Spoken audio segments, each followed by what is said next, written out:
Tere kuulama uudiseid, stuudios Rohke Debelak.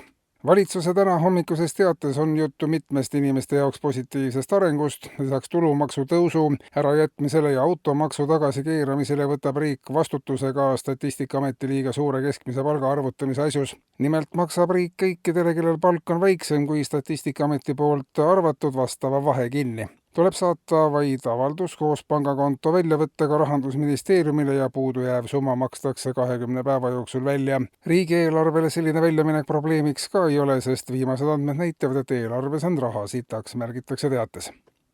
Venemaa kaitseministeerium aga saatis EKRE juhtkonnale eile ametliku kirja, milles avaldatakse kahetsust, et ei saa erakonna sagedastele prognoosidele ja soovidele vastu tulla. Hetkel on Venemaal teised huvid ja eesmärgid ning Eesti ründamine sõjaliselt kavas ei ole. Pidev sellisele arengule viitamine aga paneb Venemaale pinge peale ja ei lase korralikult keskenduda. Kuigi erakonna juhtkonnas on inimesi, kes saavad kindlalt prognoosida, kuna algab tuumasõda või muu sõjaline tegevus, soovitab Venemaa kaitseministeerium EKRE-l tegeleda kohalike omavalitsuste tasemel poliitikaga ja tuletab meelde, et varsti on valimised.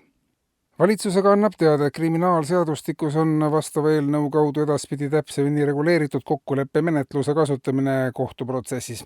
Kuna järjest sagedamini on kokkuleppemenetlus ja prokuratuuriga kokkuleppele minek tulemuseks, kuidas kohtuasjad lõppevad, siis oleks otstarbekas ka kokkuleppe kuritegude määratlemine. Kui kurjategijal on plaanis kuritegu, siis lepib ta varem prokuratuuriga kokku ja sooritab kokkuleppe kuriteo, vabanedes nii karistusest või saades maksimummäärana oluliselt kergema karistuse kui tavakuriteo puhul, kus kõigepealt on vaja kuritegu avastada, kurjategija kinni pidada, süü tõendada, karistus määrata. Suure koormuse all töötavale kohtusüsteemil oleks kokkuleppe kuritegude süsteemile üleminek suur ressursside kokkuhoid. Kui politsei saaks kokkuleppe kuritegude puhul mitu kuud enne kuritegu teada, kes on süüdlane, kus kuritegu toime pannakse, mida kurja plaanitakse teha, siis ka vastavalt reageerida. Kokkuleppeid kuritegusid toime panna saab hakata registreerima elukoha järgses politseiprefektuuris. Eelnõu jõustub kokkuleppe kohaselt järgmise aasta kevadel.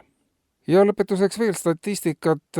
Valitsuse värske uuring lükkab ümber paljud varasemad uuringud, mis väitsid, et suurem osa inimesi elab Eestis palgapäevast palgapäevani. On tehtud kindlaks, et elatakse ainult 6–7 esimest päeva pärast palgapäeva. Edaspidi tuleb periood, mida võib nimetada lühidalt, mis elu seega on perioodiks. Täiel rinnal saab elada 3 esimest päeva pärast palgapäeva. Eesti elanike säästmine on oluliselt paranenud, sest nädal pärast palgapäeva ei kulutatigi enam mitte midagi ja selle näitajaga on eestimaalased ühed kõige suuremad säästjad Euroopa Liidus.